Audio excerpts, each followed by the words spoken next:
బిర్యానీ ఇష్టం లేని వాళ్ళు ఎవరు ఉండరేమో. అందులోనూ కుండ బిర్యానీ అంటే ఇంకొంచెం స్పెషల్ కదా! మేము ఒకసారి హైదరాబాద్ టు బెంగుళూరు ట్రావెల్ చేస్తున్నప్పుడు మధ్యలో కర్నూల్ హైవే దగ్గర ఒకసారైతే కుండ బిర్యానీ ట్రై చేశాము. చాలా అంటే చాలా బావుండింది. ఎందుకో ఈరోజైతే నాకది గుర్తొచ్చి కుండ బిర్యానీ తినాలనిపించింది. సో, మా హస్బెండ్‌కి చెప్తే పాట్‌ఫుల్ నుంచయితే ఆర్డర్ చేశారు. ఎప్పుడు మటన్ బిర్యానీయే కదా తింటాము. ఈరోజైతే చికెన్ ట్రై చేద్దాం అనుకున్నాము. సో, అందుకనే నాటుకోడి బిర్యానీ అయితే ఆర్డర్ చేశాము. టేస్ట్ బావుంది. బట్ నాటుకోడి కదా! సో, ఎక్కువ బోన్సే వచ్చాయి. అండ్ పీసెస్ కూడా కొంచెం తక్కువే అనిపించింది. లాస్ట్ టైమ్ ఒకసారి ఇలానే కుండ బిర్యానీ ఆర్డర్ చేసినప్పుడు పాట్ అయితే వాష్ చెయ్యి, మనం గూడా ట్రై చేద్దామనైతే అన్నారు మా హస్బెండ్. సరే అని వాష్ చేసేసి, డ్రై చేసేసాక ట్రై అయితే చేశాము.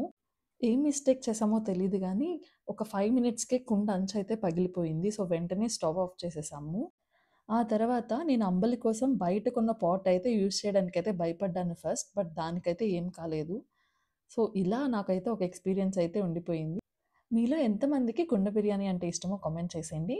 వీడియో నచ్చితే please like, share and subscribe to my channel. Thank you.